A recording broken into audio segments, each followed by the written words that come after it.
to the channel. My name is Adam Smith, and today I am very excited to continue the playthrough for Cyberpunk 2077 Gangs of Night City, the board game coming from CMON Games. In the last video, we went through part number 1 of the how to play, showing you how the game flows and operates. And before that, I did a how to set up video, and before that, a game unboxing. All this found inside of a showcase. The link for the whole thing in the top right-hand corner. If you're not part of our Discord or Facebook group, we'd love to have you there as we discuss solo games at all times. We're going to pick things up exactly where we left them off in part number 1. I want to make one correction around this individual sitting in Pacifica. For those of you that watched part number 1 of the how to play, about 3/4 through the video, I did make a move here with this solo edge runner at the time, talking as if it was a techie edge runner. So I'd moved it into this space at a time frame when I couldn't have actually moved it. So it should have actually been back here in Haywood, and unfortunately, a little bit after that, Johnny walked into Haywood, took me out during a combat, which would wipe out all units,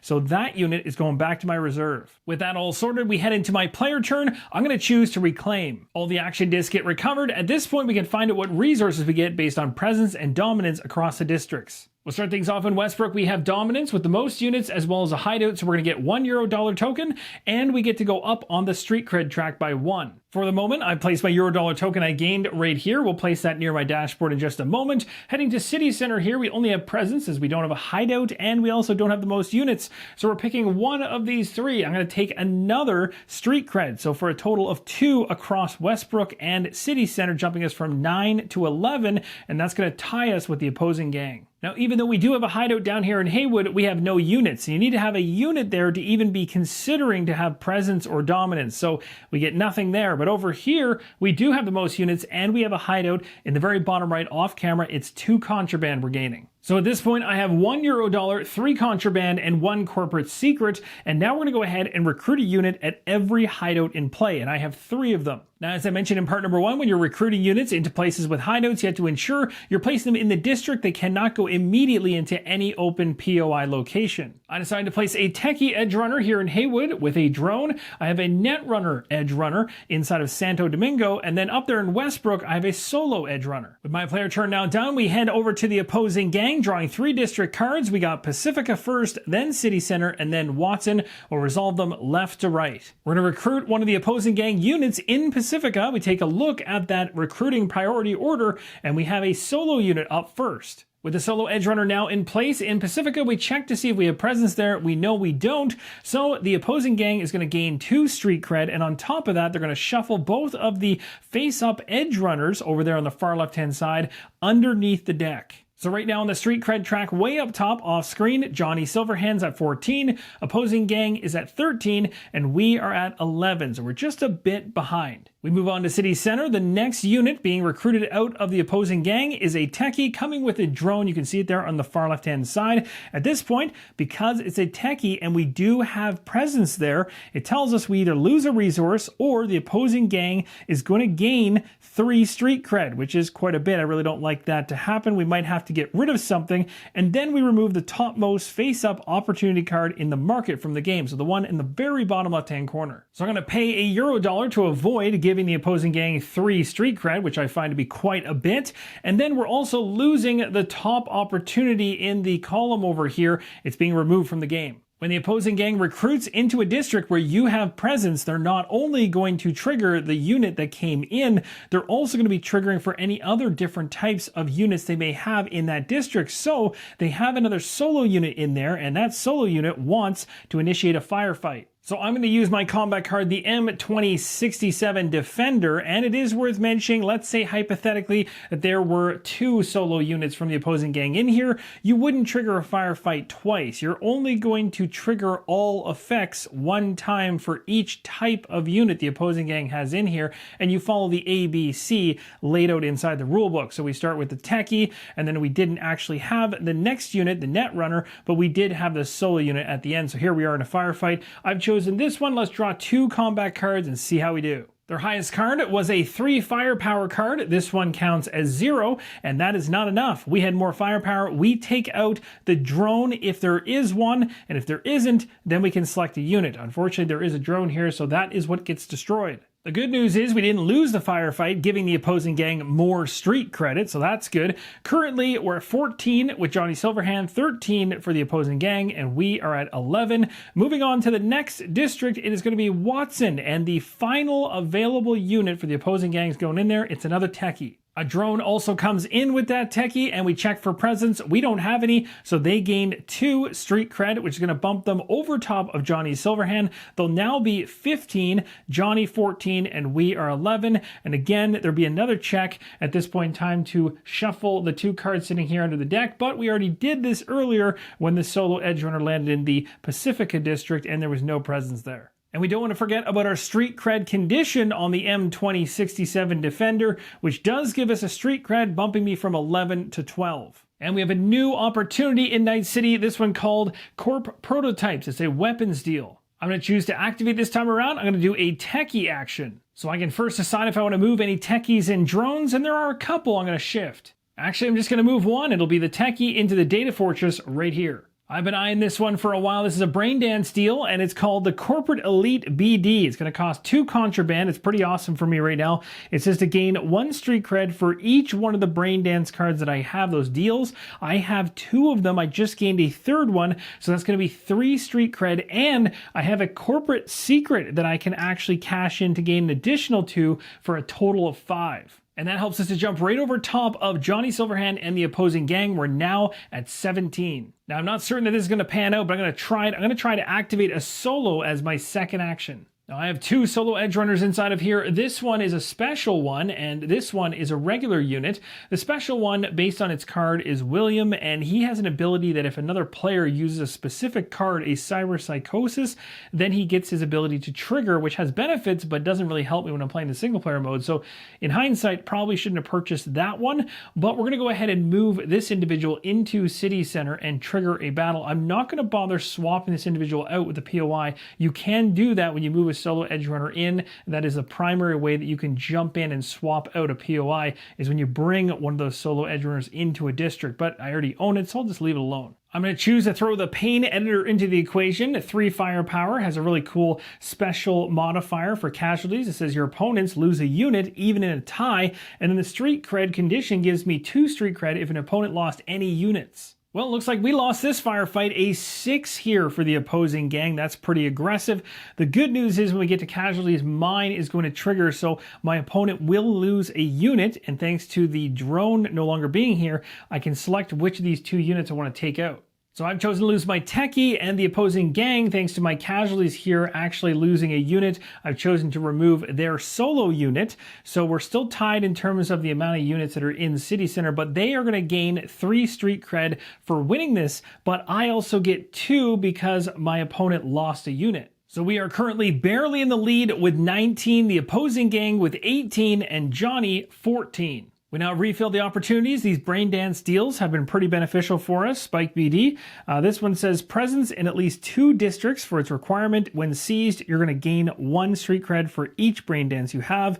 Then you may steal 1 resource from every opponent with more street cred than you. The stealing of resources is not going to matter. It's more so just going to be the +1 street cred for each. This could still be great for me. It would give me 4 if I can find the contraband to pay for it. And I'll need to make sure that I have a POI business, which I currently don't have, as I lost the one that was over here. So I'm going to have to shuffle an individual into that at some point if possible.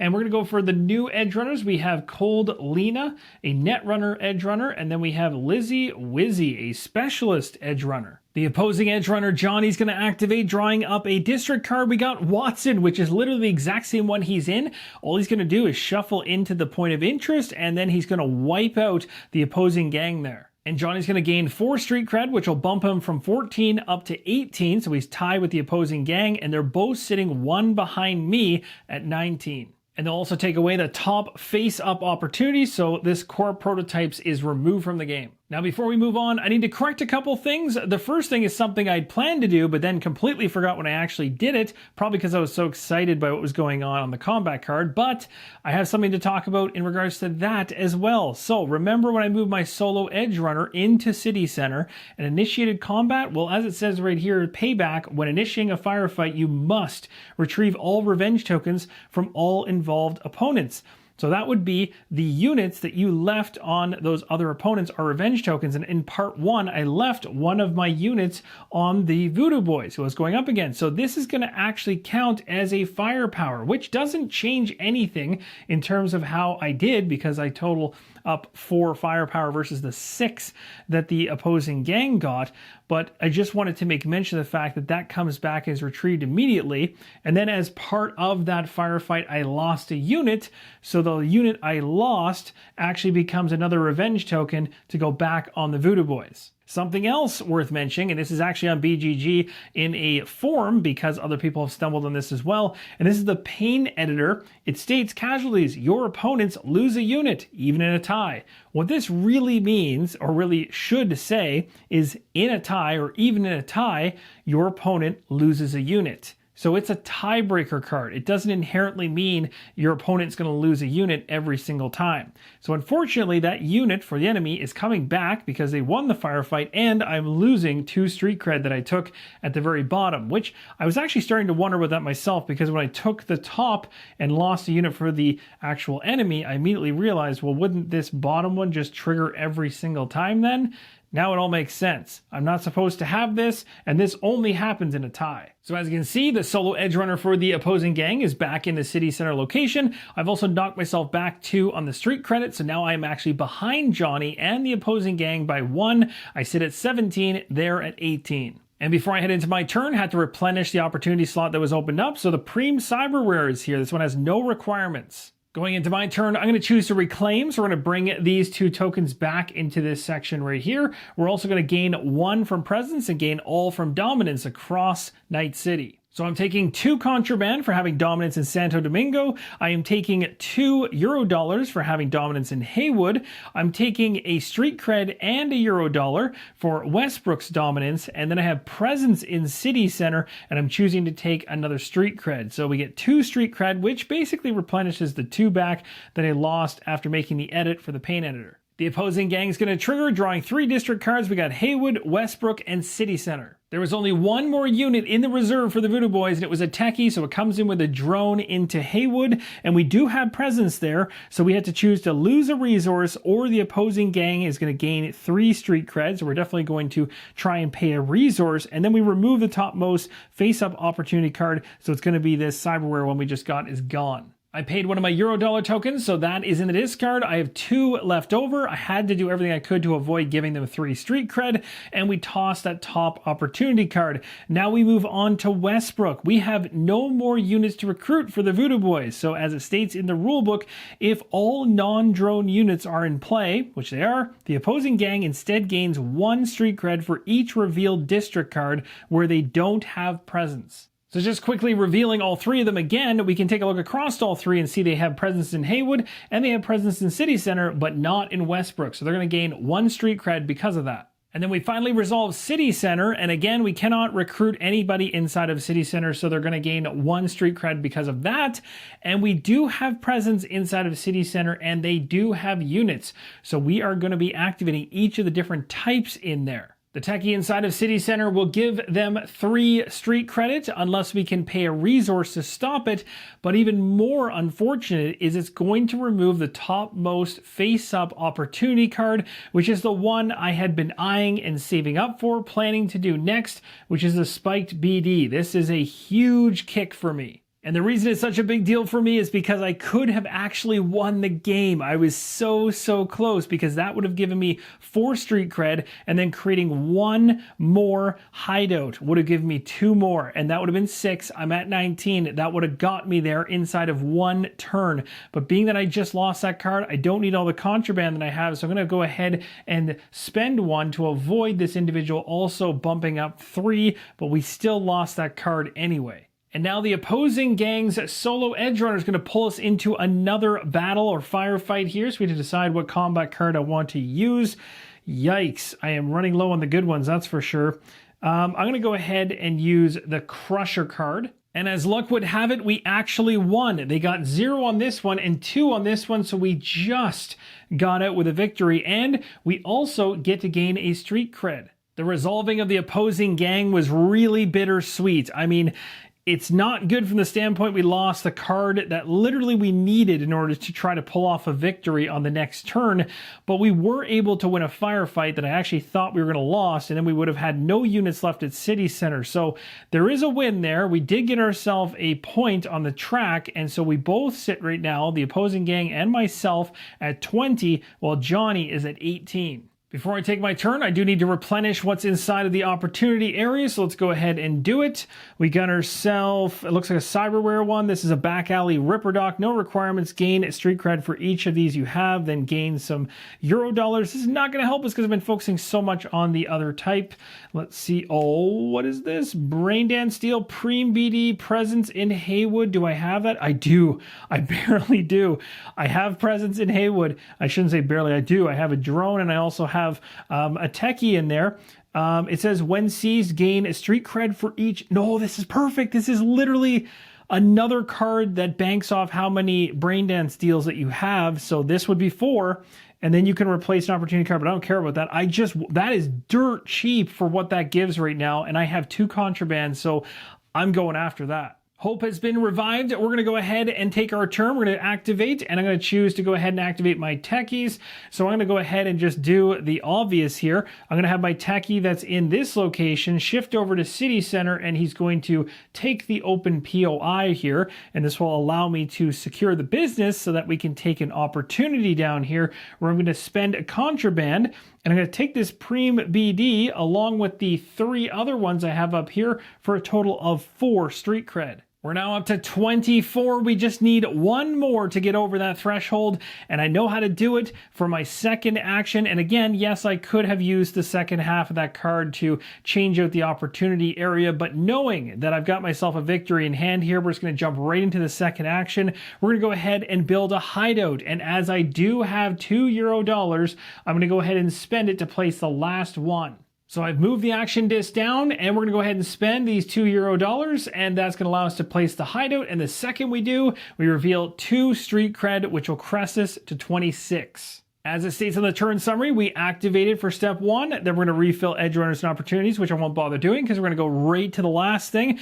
which is checking the story triggers because we know we've pulled off a victory. Solo mode epilogue says when any faction, gang, or edge runner reaches or surpasses 25 street cred, the game ends. So we have pulled off a victory. Overall, that was a really satisfying play, and I'm very happy I was able to pull off a victory on camera because the games that I played off camera prior to this, well, they didn't always go so smoothly. Johnny actually was quite powerful, moved to positions, got really good combat cards, and was ripping up that street cred track. So that's one thing about Johnny you have to keep in mind is you may not be able to control when he activates where he goes and how his combats turn out, but you can control how often he activates.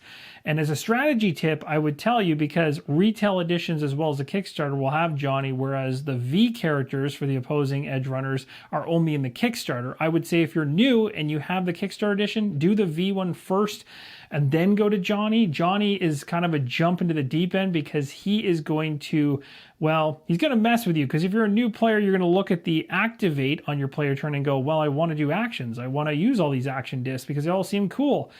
The problem with that is that just taking actions is actually just activating Johnny a whole bunch of times, and he is really good at getting a lot of points in big bunches.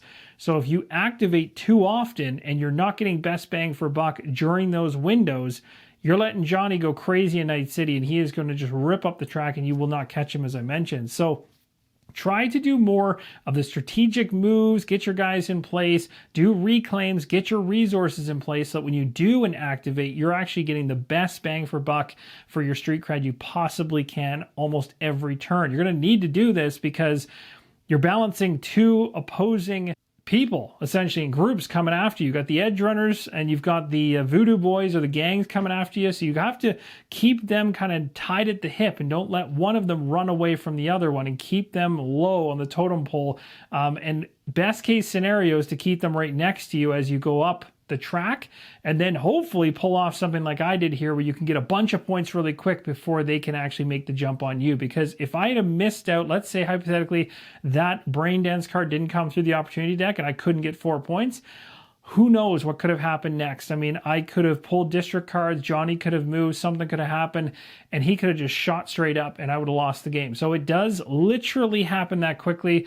If you have an opportunity to get a bunch of points near the tail end of the game, strategize a couple turns in advance to make that happen because you're going to need it. And that, my friends, wraps up the showcase for Cyberpunk 2077 Gangs of Night Cityy, the board game coming from CMON Games. I had a lot of fun going through this. I do apologize for a few of the goofs along the way. Some of them a little silly, and I actually knew the differences between the different units in part number 1. Just made a couple errors in terms of moving the wrong unit at the wrong time, but we squared that stuff away, sailed into the finale here, and were able to pull off a victory. I really hope some of these edge cases that I talked about help you to kind of get past them yourself, because I found myself referencing an official rules thread inside of BGG for Cyberpunk, which has further details on some of the nuances of the game, which I recommend you go check out as a designer's answering questions there. So you might find some of the things that you either saw in this video and have questions about, or just questions you'll run into as you go through the game. Thank you guys so much for watching, and as always, keep on rolling solo.